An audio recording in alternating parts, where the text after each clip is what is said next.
श्री कृष्ण कन्हैया लाल की जय। श्री निजानंद स्वामी की, श्री प्राणनाथ प्यारे की।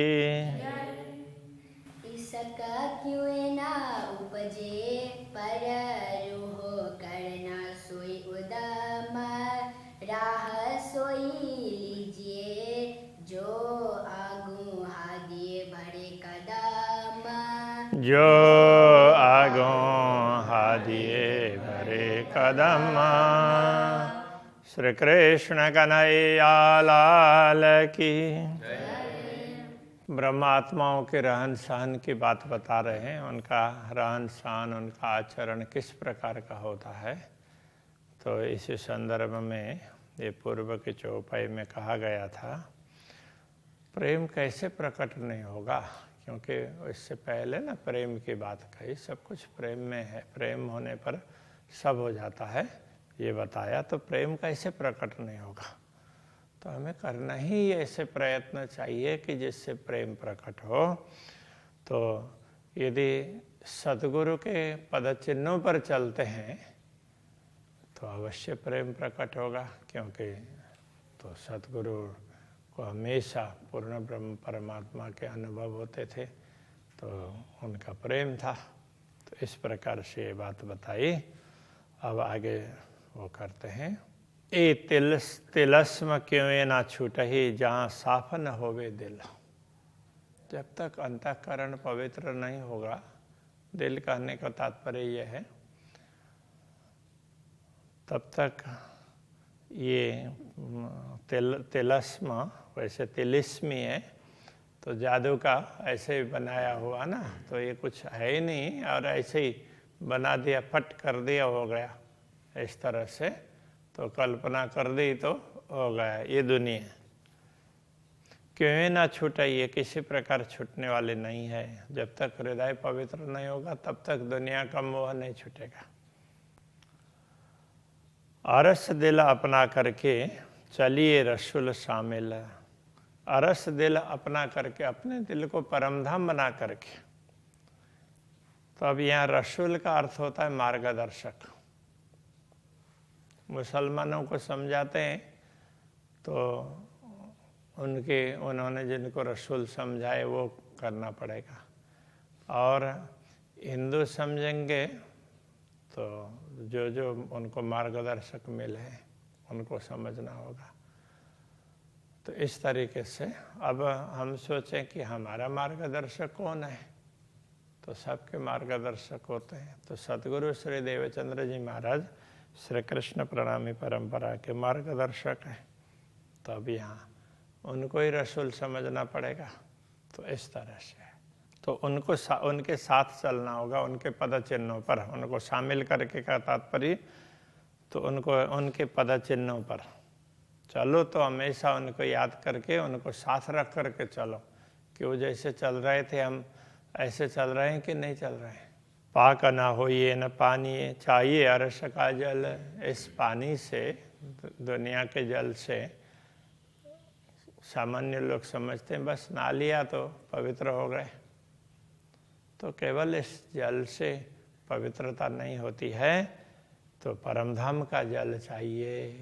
तो इसलिए जब कभी भी स्नान करते हैं ना, तो परमधाम की यमुना जी का आवाहन करके स्नान करते हैं, तो परमधाम में स्नान किया हो वो पुण्य मिलता है, उसको वो लाभ मिलता है। तो एक प्रकार से हमारे भाव बढ़ते हैं, तो वो लाभ मिलता है। कहने का तात्पर्य इतना भाव ऊंचा हो जाता है कि हम तो यमुना जल से स्नान कर रहे हैं, ऐसा होगा। तो वैसे भी उसमें है कि जिन लोगों को परमधाम का ख्याल नहीं है, तो वो यही सोचते हैं कि सारे तीर्थों का जल तो हमारे सामने जैसे बाल्टी है, तो वो बाल्टी में पानी भर करके नहाना अच्छा होता है। तो वो जैसे आजकल तो शावर से नहाते हैं, ज़्यादातर तो शावर ही प्रचलित हो गए हैं, किंतु वैसे उसके हिसाब से बोलते हैं शरीर के लाभ के हिसाब से। तो बाल्टी में पानी भरा हो और फिर तो ऐसे उसमें मग से उठा करके या लोटा से उठा करके, अब उसके भी तरीके होते हैं स्नान करने के। तो पहले मुंह धोया, तो उसके बाद में पैर में कमर से नीचे का स्नान करना होता है, फिर हाथ ऐसे ये धोने होते हैं, तो उसके बाद में सिर और फिर पूरे शरीर में डालना होता है। तो ये क्रम से करते हैं तो फिर कई बार वो जो शरीर में अंदर वायु का संचार होता है वो कुपित नहीं होता है। और इसमें गलती करते हैं तो कई बार वो सर्वाइकल हैं, दूसरे शरीर में दूसरे पेन हैं, वो होने लग जाते हैं। तो ये नहाने का तरीका है। तो अब यहाँ कहते हैं कि वो परमधाम के जल से, ये समझ लो पवित्रता तो परमधाम के जल में, तो वो प्रेम का जल है, तो प्रेम में मस्त होंगे तो पवित्रता होगी। नाई हक के जमाल में, तो वो प्रेम कैसे प्रकट होगा? पूर्ण ब्रह्म परमात्मा के स्वरूप का चिंतन करो और इतना दिव्य स्वरूप है, बस उसमें तुम ओतप्रोत हो जाओगे, तब हो ये निर्मल, तब निर्मल हो सकोगे। तो हमेशा तो पूर्ण ब्रह्म परमात्मा के तेज पुंज के अंदर ही अपने आप को पाओगे तो निर्मल हो ही जाओगे। तो ये कह रहे हैं। तो इसका तात्पर्य ये नहीं है कि लौकिक जल से स्नान नहीं करना चाहिए, किंतु उतने से पवित्र हो गए ऐसा नहीं समझना चाहिए कि वो परमधाम के जल से हम पवित्र होंगे। तो वो परमधाम का जल यमुना जी का जल है, तो वो प्रेम का जल है। तो अक्षरातीत के स्वरूप का चिंतन करेंगे तो हम पवित्र होंगे। पाक होना इन्हें जीमी और न कोई उपाय, इस दुनिया में पवित्र होने का दूसरा उपाय नहीं है। लीजिए राह रसूल इसके, तब देवे रसूल पहुँचाए। अब यह रसूल का तात्पर्य मार्गदर्शक, तो हम समझते हैं तो सतगुरु, तो सतगुरु की राह, तो उन्होंने जो मार्ग दिखाया उसके अनुसार चलो। इसलिए सतगुरु चरण को क्षेत्र है कहते हैं ना। तो सतगुरु के चरण ही हमारे क्षेत्र, कहने का तात्पर्य उन्होंने जैसे कदम रखे उस प्रकार से हमें कदम रख करके चलना चाहिए। तब देवे रसूल पहुँचाए, तब जब सतगुरु के कदम के अनुसार चलेंगे तो आगे आगे चल रहे हैं, हम पीछे पीछे, तो वो जहाँ पहुँचेंगे तो हम भी तो वहीं पहुँच जाएंगे ना, तो आराम से पहुँचा देंगे। ऐसी सोच हमारी होगी कि हम सतगुरु के मार्गदर्शन पर चल रहे हैं, उनके पद चिन्हों पर, तो हम पार पहुँच ही जाएंगे, उसमें कोई कठिनाई नहीं रहेगी। अब कहूँ शरीयत मोमिनो जिन लई हकीकत हक। अब ब्रह्मा आत्माओं के शरीयत का तात्पर्य कर्म, उनकी बात करते हैं जिन्होंने यथार्थता को समझ लिया है। परमात्मा सत्य है और दुनिया मिथ्या है, इस यथार्थता को जिन्होंने समझ लिया, यहाँ हकीकत करने का तात्पर्य यथार्थ, तो इस यथार्थता को समझ लिया तो उनका आचरण, उनके कर्म कैसे होंगे, वो कैसे कार्य करेंगे, तो वो बता रहे हैं। हक के दिल की मार्फत ये तीन में हुए वे शक। तो हक के दिल की, पूर्ण ब्रह्म परमात्मा के हृदय का मार्फत का तात्पर्य तो रहस्य भी होता है। वो रहस्य क्या है? तो वो प्रेम। तो प्रेम को यही समझ सकते हैं, ये तीन में हुए बेशक, उनमें ही निश्चित रूप से उनमें ही ये प्रेम होता है। पूर्ण ब्रह्म परमात्मा के हृदय का प्रेम है, वो तो वही स्वीकार करती है, वही ग्रहण करती है। मोमिन ऊजू जब करे पीठ देवे दो जहान को।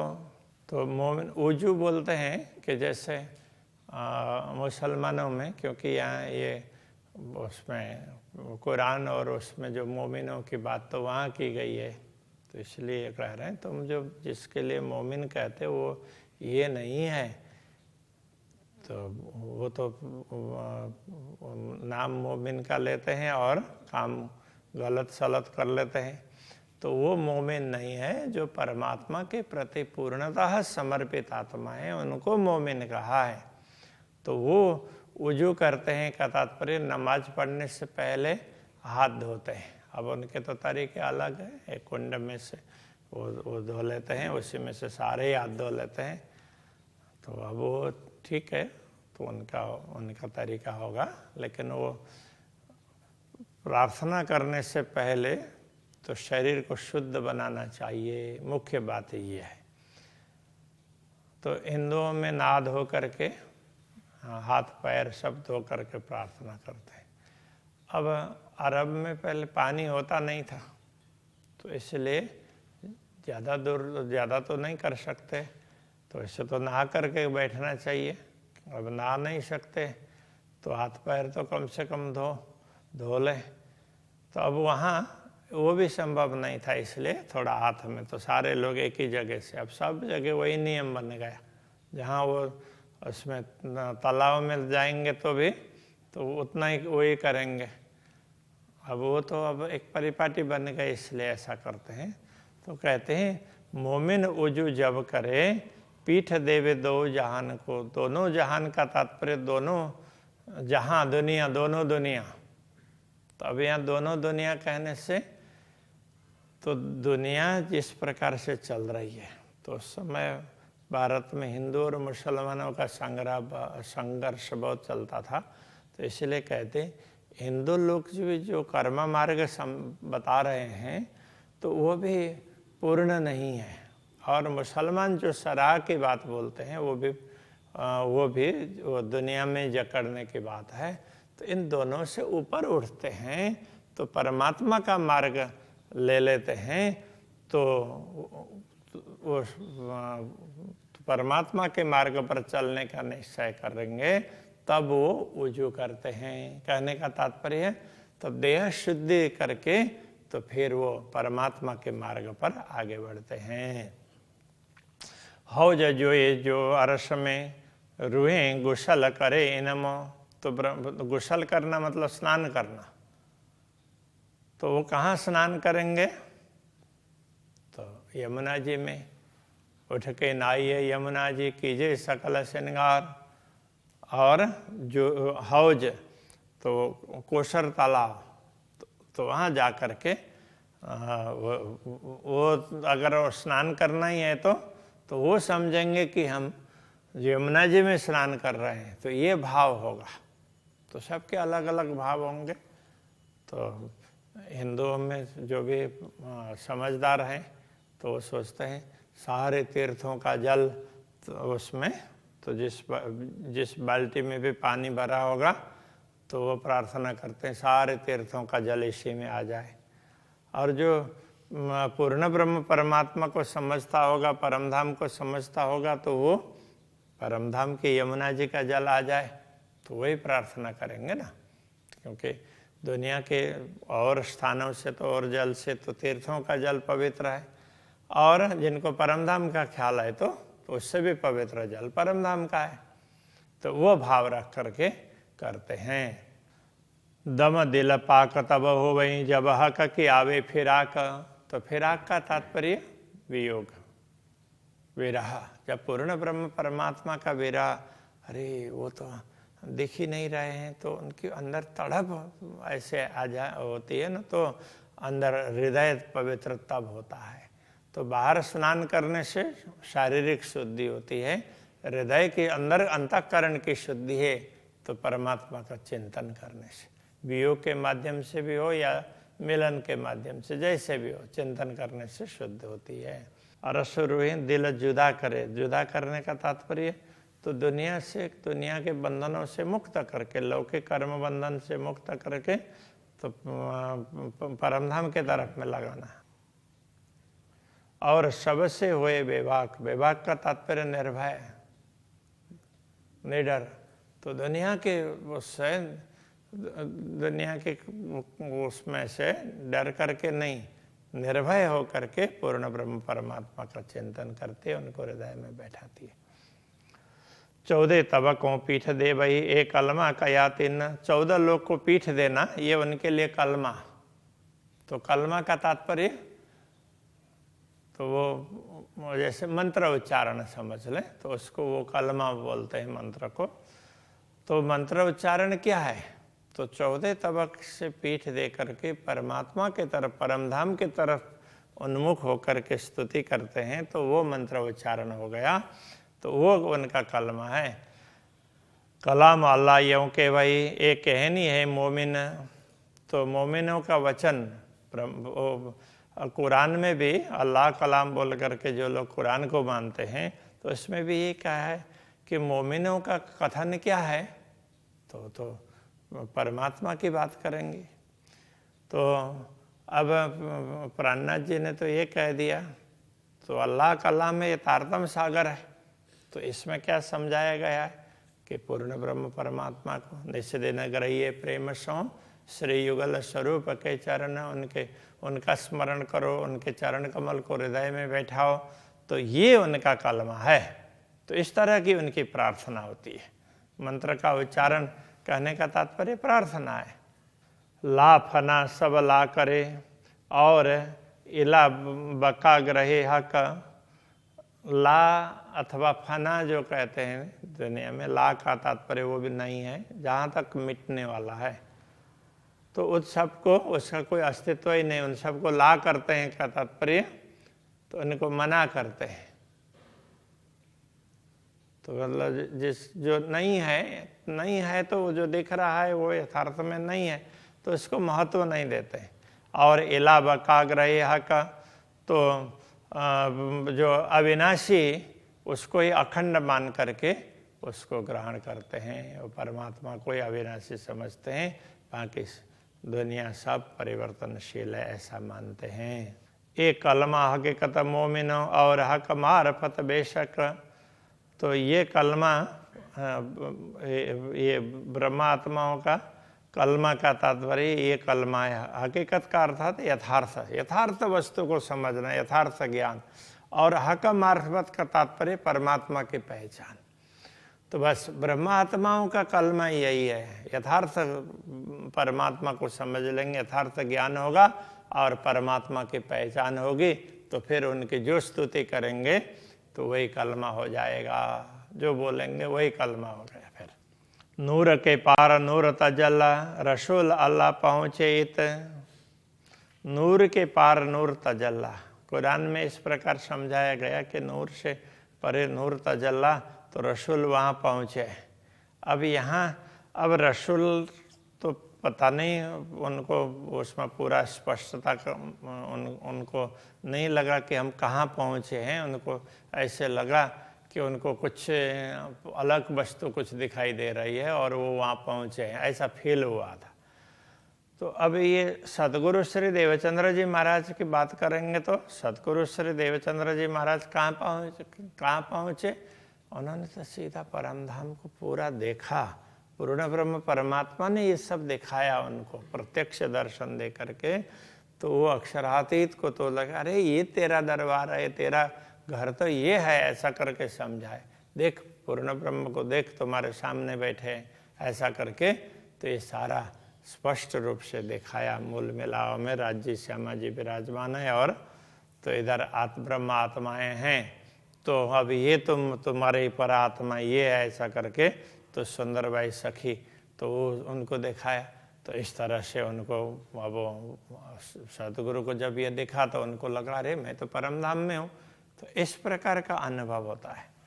सतगुरु वहाँ पहुँचे, मोमिन उतरे नूर बिलंद से, ऐसी ऊंचे दिव्य धाम से ब्रह्मात्माएं उतरी हैं। सो याई कल में पहुँचे बाहेदत्त। अब इन्हीं वचनों से वो अपने मूल में पहुँचती है, अद्वैत भाव को समझती है।